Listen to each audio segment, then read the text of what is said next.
Welcome to Leading Organizations That Matter, a podcast about leadership, organizational culture, and how we find meaning and purpose in our work. I'm your host, Ray Spadoni, former healthcare CEO, current consultant, author, and speaker. Today's topic is an interview with Dr. Andrew Gerber, Behavioral Healthcare, the State of the State. I'm delighted today to speak to Dr. Andrew Gerber, the President and Medical Director of Silver Hill Hospital in New Canaan, Connecticut.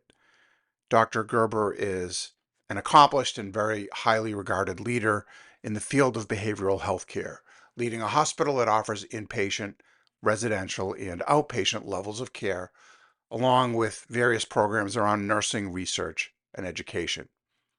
He completed his medical education at Harvard Medical School and residency at New York Presbyterian Hospital, Weill Cornell Medical Center, and New York Presbyterian Hospital Child and Adolescent Psychiatry Residency Training Program of Columbia and Cornell Universities. He completed a postdoctoral research fellowship at the Department of Child and Adolescent Psychiatry at the Columbia University, New York State Psychiatric Institute. He maintains academic affiliations with the Yale School of Medicine, Columbia University Medical Center, and the University of Massachusetts. Let's jump right into it. Dr. Gerber, welcome to the podcast, and thank you so much for being here. Thanks for having me here, Ray. It's great. Thank you. Our topic today is a big one, and one that we can surely address from the leadership point of view, which is what this podcast is about. But I think that'll be difficult without setting the stage first and discussing what is probably a much broader issue, which is a more of a societal, cultural, maybe sociological one. And that relates to the fact that we hear that there is a mental health crisis taking place in our society right now. And in fact, I probably hear that so much that we might even become numb to the fact. So I guess a two-part question. The first is that true? And secondly, if so, how did we get here? Well, I think it's a great place to start, Ray, and I really appreciate you using that as our jumping off point.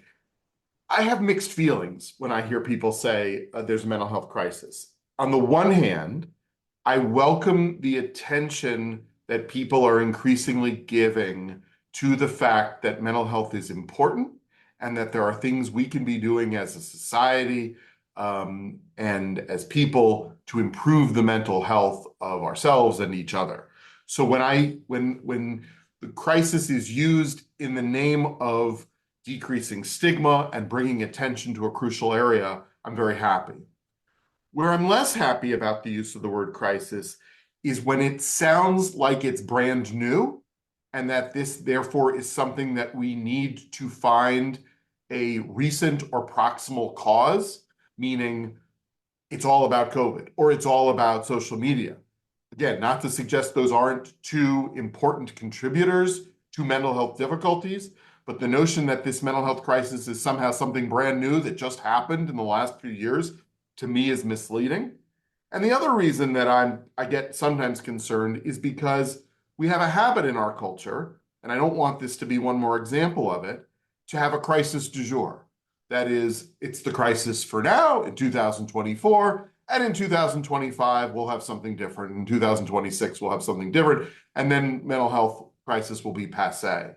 And I think that would be very counterproductive. So it's not quite a yes or no to whether we have a crisis. Do we have mental health problems? Absolutely. They are longstanding and they will be with us forever. Are there things that have made them worse in recent years? Yes. And I think we need to do something about them. If you'll remind me, I think that was the first part, and remind me the second part of your question. It's recognizing that we do want to avoid crisis du jour, as you mentioned, but there's more in the media. I think there's a higher level of awareness. And so if things have become more acute, more intense in this regard, why? Right. So yes, and I agree with you that it is certainly more in the media. I think there's a combination of factors, and sometimes in medicine we use this phrase acute on chronic, meaning you've got chronic difficulties that have probably been growing in the mental health arena for several decades.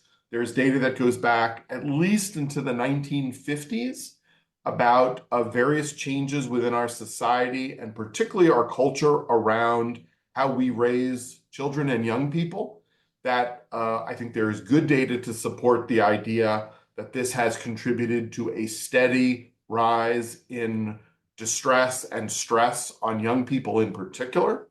Um, and then we see an acceleration of that in over the last, let's say, 20 years that has had multiple factors, some of them society-based and some of them more recent, such as, for example, the rise of the use of cell phones, which I think we all agree have had certain toxic impacts and will continue to do so unless we work on it, as well as COVID, which certainly, for reasons that I think people have discussed a great deal, led to increased loneliness and isolation. But given that those last two factors have been very well discussed, I do want to go back a little bit to what I see as a broader set of reasons that go back several decades and are particular to young people.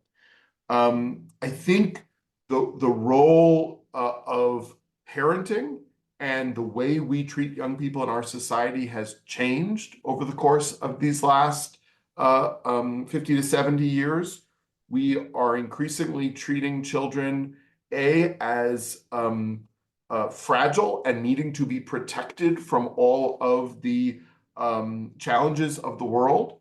And in the name of being good parents and caring parents and loving parents, we have inadvertently created, I think now, generations of young people who have had less experience with things like uh, um, wide open time and the ability to then fill that time with their own activities as opposed to being scheduled. We have made it harder for them to find their way and take on challenges on their own in the name of protecting them. And so we have more and more late adolescents or young people in their early 20s who just don't have the skills really to go out and manage independently. And if you combine that with a wider sense among young people that it is harder to exceed what their parents accomplished and harder to get into college, harder to find well-paying jobs, that the world itself is less hospitable to them. You see a direct, I believe, consequence in increasing rates of depression and anxiety and ultimately suicidality among young people. These then have lifelong consequences because one thing we do know is that upwards of 80% of lifelong mental health struggles begin in childhood and adolescence. So if we're disadvantaging kids right from the beginning and robbing them of some of these experiences, we're setting them up, unfortunately, for increased mental health problems for their entire lives. Fascinating and distressing. It's, I'm of the generation of parents for which it is said we are helicopter parents, and I think that probably wasn't an expression in prior generations. I think we invented and perfected the concept, and if there's a an upside emerging here, is I think the next generation of parents has a higher level of awareness of this, and there may be a movement to kind of go back to more open time, and other sorts of things that might help this. But for the time being, we do have problems. I spent a lot of time as a consultant working with acute care hospitals, and there's a phenomenon of overflowing emergency departments. Sadly, there are um, oftentimes young people who are boarders who are in effect living there, sometimes, lying in beds in hallways and gurneys for days awaiting placement for services, and that's far from ideal for those patients and their families, and it's a real challenge for the hospitals as well. going back to, is there a crisis? Is there not a crisis? I just wonder if there's objective data that you've looked at, that you've seen, that may lead someone to conclude that, yeah, this is a growing issue, certainly when it comes to lack of placement, lack of services. And so now folks are sitting in emergency rooms waiting to receive care in a more appropriate setting. Any thoughts about that? Absolutely. I think what you're pointing out very importantly is there are two sides to this crisis. One is what you might call the demand side, which we've been talking about already, which is the growing need and the growing levels of distress, particularly among young people, but of people of all ages, that has created more demand. And there's very solid data to suggest that when you survey people of all ages, and you ask them about their levels of distress and ultimately get to diagnoses and levels of psychopathology, that those have been rising steadily for years. But the other side, which you're now bringing us to, is the supply, meaning how are we doing in terms of provision of mental health services? One could argue that even if they had stayed the same over the years, that would be inadequate. But actually, the provision of mental health services at the higher levels, meaning what I would consider to be moderate to severe illness, those services have decreased. So while we're having increasing demand, we have decreasing supply. And there are a number of factors that are causative of that. Let's go back again to the 1950s. In 1955, there were upwards of 500,000 psychiatric beds in the United States. And these were beds that were in all sorts of different institutions, but certainly including larger scale facilities, which somewhat justifiably got the reputation for being often not great environments for the treatment of mental illness.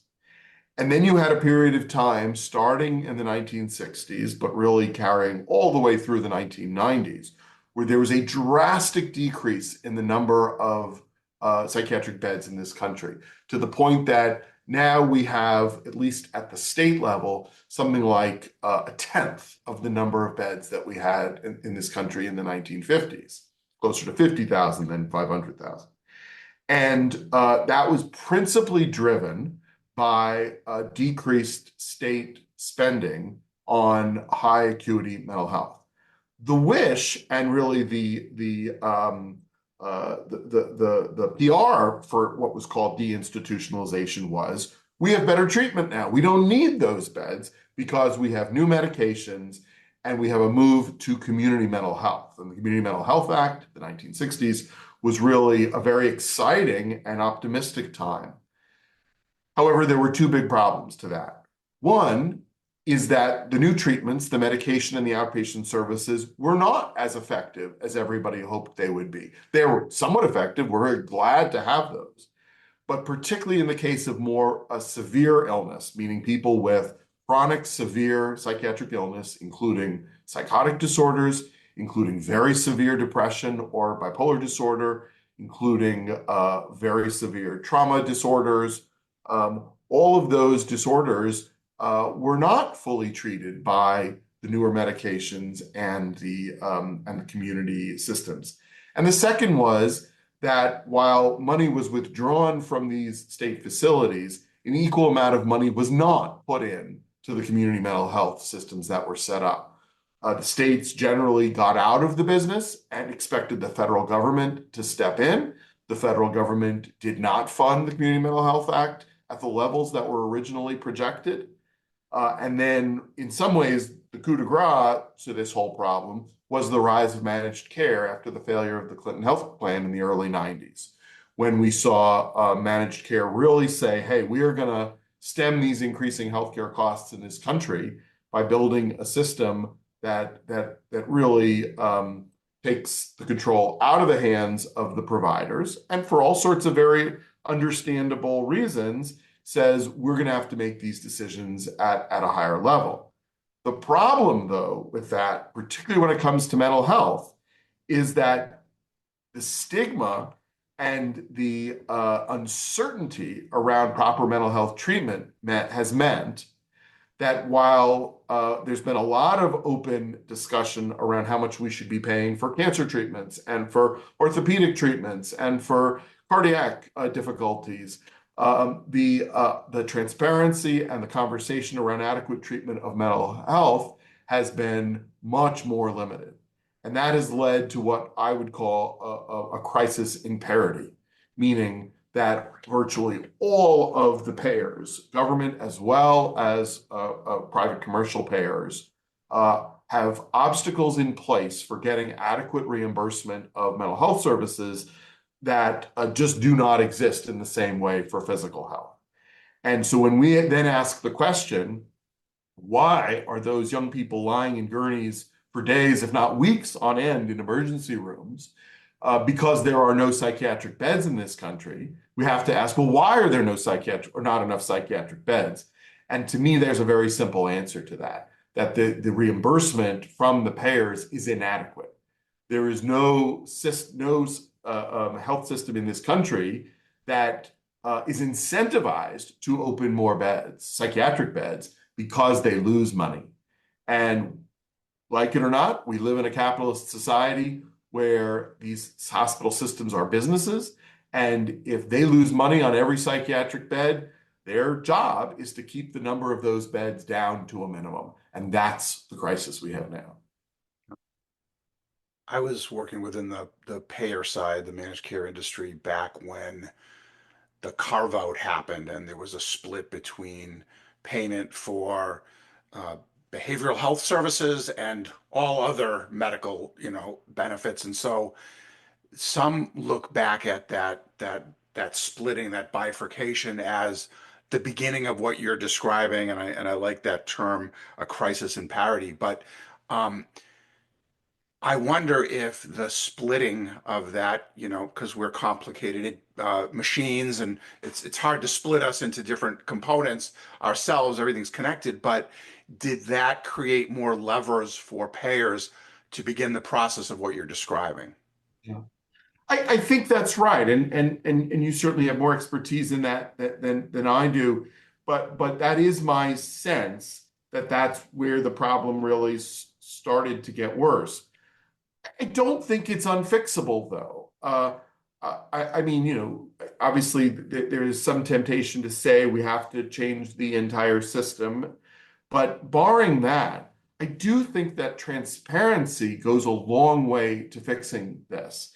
And one of the things that I've become very interested in the last couple of years is how hard it is to get good data on what I think should be very transparent things, meaning how much do various payers reimburse mental health expenses? How does that differ by different providers, by different region, by different payers? In a free market, we need to know the pricing data.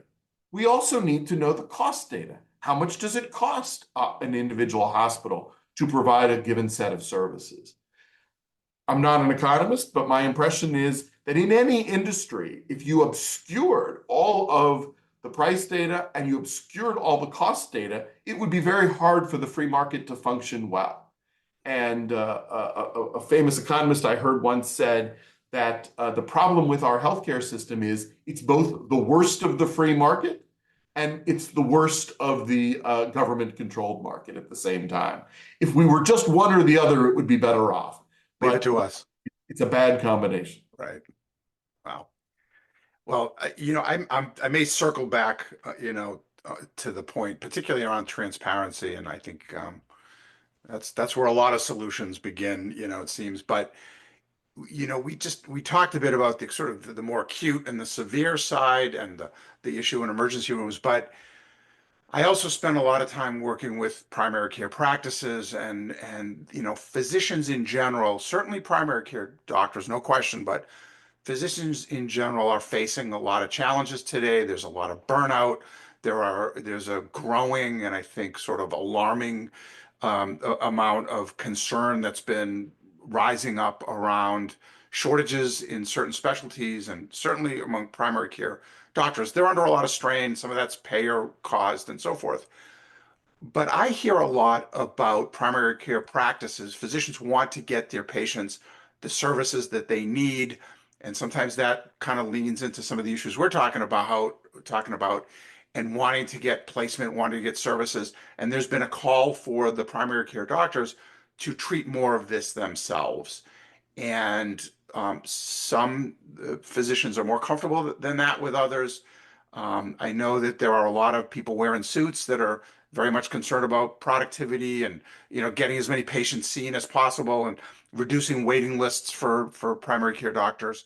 So this isn't, quote, just an issue of emergency rooms and what happens, but this is sort of affecting the rest of the system. Any thoughts about that part of it? No, it's an interesting question you're bringing up, and while I know I've been a little doom and gloom so far, I want to point out a couple things that I think are actually quite good and hopeful. I think the fact that we're talking more about what I would consider the milder side, and again, not to minimize its important anyway, but the milder side of psychiatric difficulties or mental health crises, which I would put under that title of wellness or stress or burnout, right? We do now speak more about that at the workplace, at primary care visits, in our society and family. Anybody with young children or teenage children, as I have today, are familiar with driving the car and listening to the conversations in the back seats. And my impression from that is that young people are far better at talking about that than they ever were. So part of when I hear these conversations about the importance of wellness and burnout and getting that into the primary care visits, I'm glad. And that to me is a positive step. When the illness is mild, the good news is there are a lot of good and mostly low-cost solutions. Primary care doctors prescribing relatively safe and efficacious medications like SSRIs, like Prozac, that's a good thing that happens as often as it does. Recommending therapists in the community. Nowadays, even recommending online tools. And while, the traditional doctor response to hearing anything online is, hey, be careful, that's not safe. The truth is that for mild illness, these are effective, scalable, cost-effective tools. So I'm not against any of that. I think where things start to get harder, though, is when the difficulty level becomes moderate to severe, or the challenges, because now those other tools aren't good enough. And I think sometimes in the public mind, they've all been conflated, and we think, oh, an online tool or an app or a low-level therapist without a lot of training, maybe 1 or 2 years of training, should be fine either to prevent or treat somebody with a moderate to severe psychiatric illness. But the fact is that's not what those tools were designed for. So you have to have a system that's set up to catch those difficulties when the needs aren't being met or when the needs grow. And that's where I think now primary care doctors say, I have no one to refer to. Why? And I'll just use the example of a Boston or New York or a Connecticut or San Francisco or Chicago, because a lot of the best trained therapists and psychiatrists no longer accept insurance. They now only take private pay. Why? Because the insurance reimbursement rates are low. So it's in their financial interests to do the care they want to give. And they also don't have the paperwork and the bureaucracy. So now there's too few people who take insurance. I'll just speak in the area that I live in, Fairfield County, which is a very mostly affluent area. You've got a lot of therapists and psychiatrists. Many, if not most of them, don't accept insurance.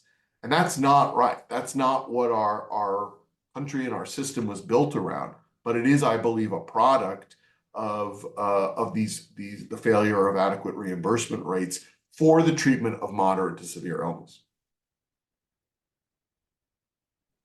I'll come back a little bit to what's happening, in terms of the broader system. But as this is a podcast about leadership and you lead a significant inpatient and behavioral health, inpatient and outpatient behavioral health facility. I wonder if you can talk to me about the business of behavioral health, the industry of behavioral health and its current state. Chronic underpayment, granted, you touched on that, but what's happening now?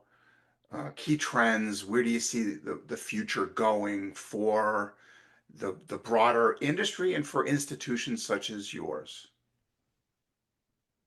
So it's a complicated picture, and I think it's every day brings news, and one can be both optimistic and realistic at the same time, I think. I think in general, the large healthcare systems and the academic medical centers have reached what I think and hope is a nadir in terms of the amount of psychiatric or mental health services that they provide as a system. Meaning, I think they've minimized it as much as they can because of the losses, the financial losses. And at worst, I don't think it will drop any further. I think it will stay where it is. There is a large public and private outcry about not enough services, and that's all good. It keeps them from reducing further. I know you're a Boston guy, and I vividly remember it doesn't feel that long ago to me when the Beth Israel Hospital announced it was closing its Department of Psychiatry. And that seemed like the time when things could actually get worse. And I remember the outcry from the community and from the staff, including non-psychiatrists, saying you can't do that. And they reversed that decision. So I thought, good, it won't get worse at least. I do see a lot of private interests going into this question of affordable, scalable mental health care. I can't open my email or a website without seeing a new app or a new service that is being made available. In general, I see those as for mild or mild to moderate illness. So that's good.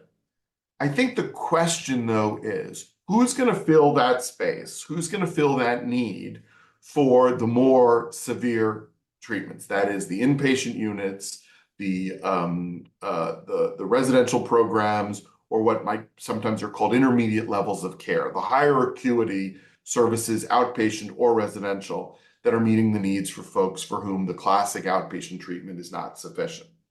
And I think there are two possibilities. One is that there will be private, nonprofit, or for-profit institutions. Our hospital is a nonprofit, but we're private, and we have the ability to really hone in on that middle range, that intermediate level, those intermediate or high levels of acuity, and use a combination of things like philanthropy and subsidizing lower expense care with the fees from higher cost care. And there's a few hospitals like us in the country, and I think there could be more, that take that kind of cross-subsidization model to building services. That's working, and I think that's an improvement. We're growing as a hospital, and certainly our peers, places like McLean up in Boston, Lindner out in Cincinnati, Menninger in Houston, Shepherd Pratt in Baltimore, are doing similar things to us in terms of really focusing on mental health, staying independent-ish. I know McLean's part of the larger Harvard system, but still has some independence.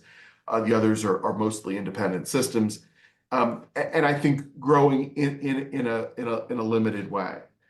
But the other thing that I am hopeful for is with increasing pressure on the government and employers for healthcare reimbursements that do follow parity. And just within the last month, we had the Biden White House issuing a final rule about tighter controls around payment and following the 2008 parity law. I think there is a decent chance that there will be increasing pressure, particularly on the commercial payers, but ultimately on government payers as well, to increase reimbursements for high acuity or intermediate acuity care. And that will then incentivize the larger systems to start building back some of their inpatient units, their residentials, their intensive outpatient. That's really what I hope to see over the coming years. But it's going to take organization. It's going to take advocacy at all levels of government. And I ultimately believe that employers are going to have to play an important role there.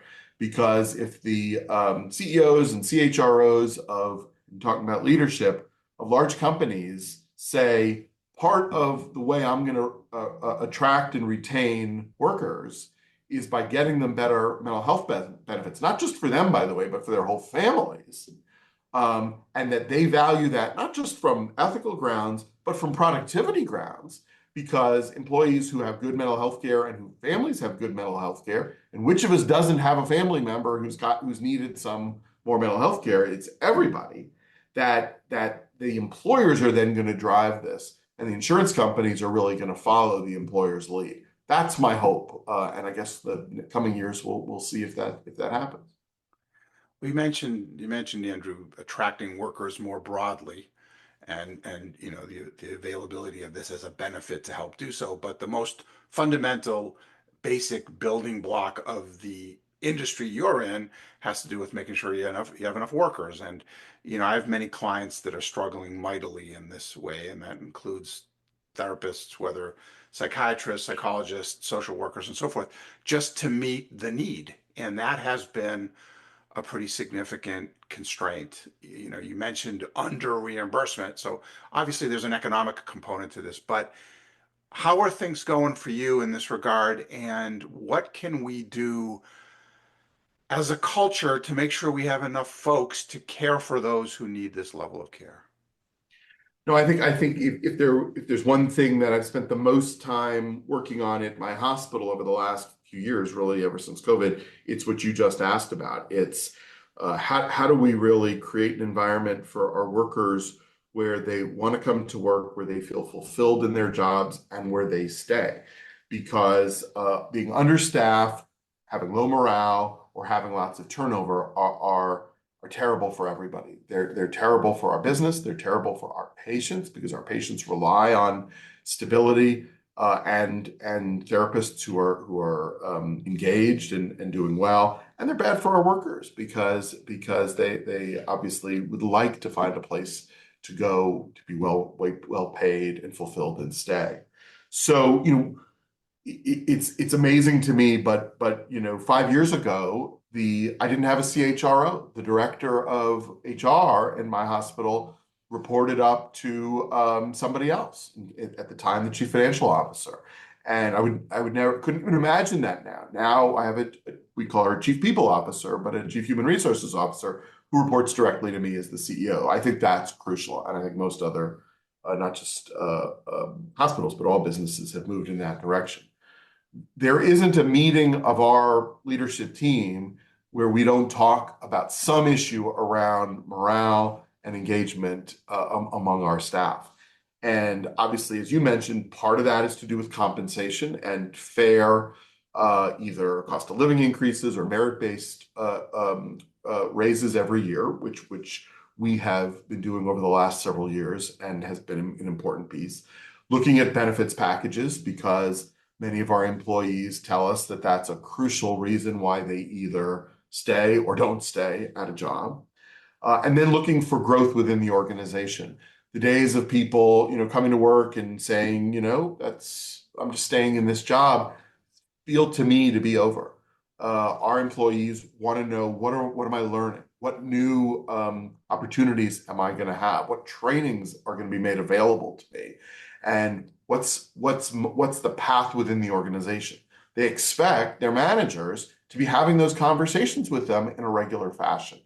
And that's now what we expect our managers to do, because part of their job, to create that environment, that morale, that retention, is to be thinking of a pathway for every one of their direct reports.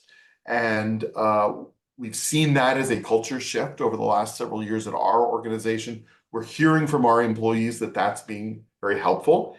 And, as often as possible, we try to retain people within the organization. But even if it means them getting a job elsewhere, what we've realized is that them feeling taken care of and being recognized is going to lead to greater morale from all our staff. And lo and behold, when our staff are happier, our patients do better. because I think, as you already alluded to, in the mental health field, more than any other field, um, what is our tool? Our tool is the psyches of our workers, right? They are the ones who are caring for our patients. And if they don't feel cared for. If our workers don't feel cared for, our patients don't feel cared for. So, I haven't solved, nobody's solved this, but I can tell you that my colleagues in the field, we all talk about this every time we get together, and it's the number one thing on our mind. Can you speak to psychiatry and what may be happening in medical schools to attract, young physicians, those in training to want to pursue psychiatry?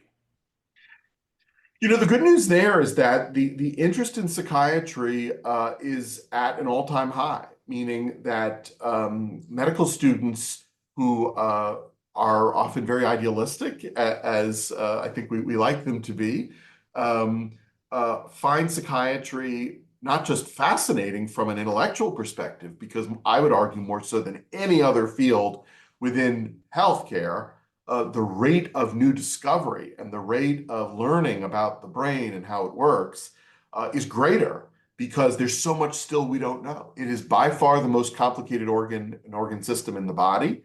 And not to say that there aren't new things to learn about every organ system, but it's still exploding in terms of what we've learned about how the brain functions. So that's very attractive to medical students.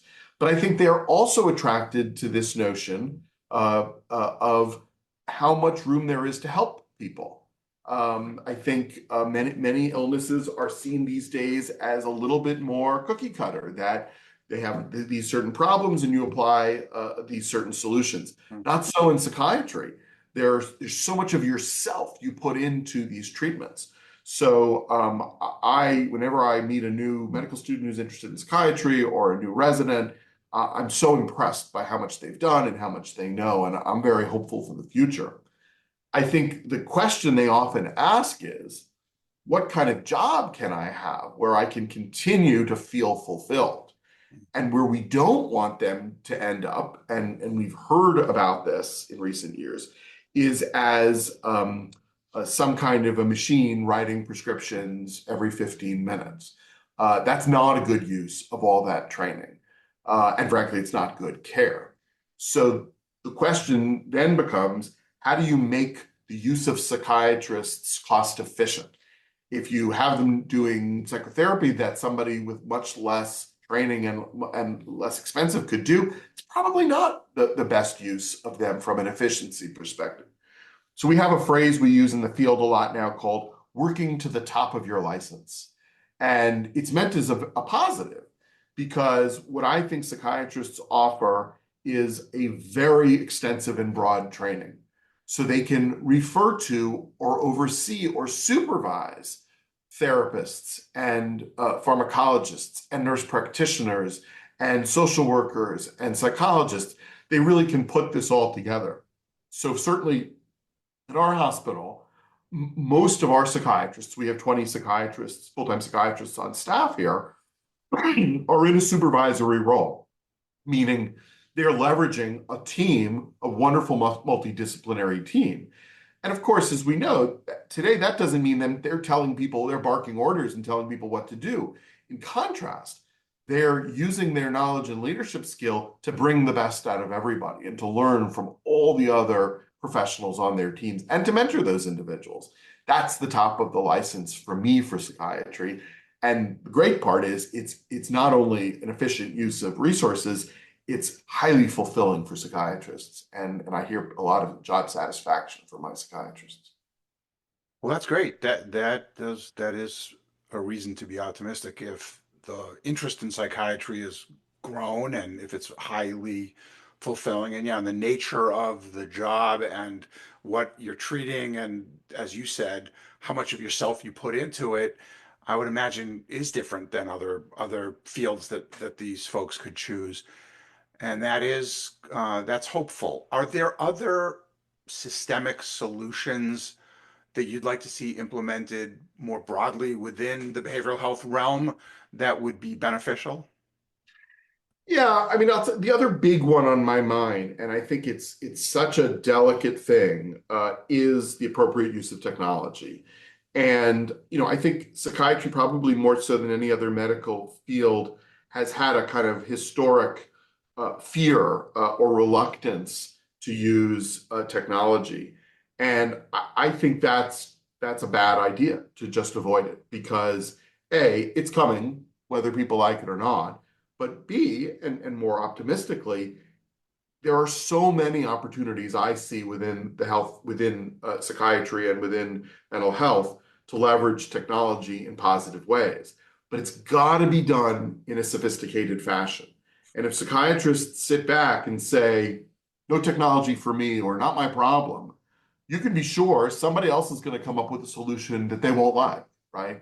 So, what I say to my colleagues is whether or not you like technology personally, you need to be thinking about this as part of the future. How can technology help you do your job better? And I think once you put it that way, everybody can come up with something, whether it's to do with how we take notes, whether it's to do with how we assess our patients and track their progress over time, whether it's to do with our interventions having value in between sessions and not just when they're sitting in the office. These are all things that technology is far better at doing than us with our pen and paper.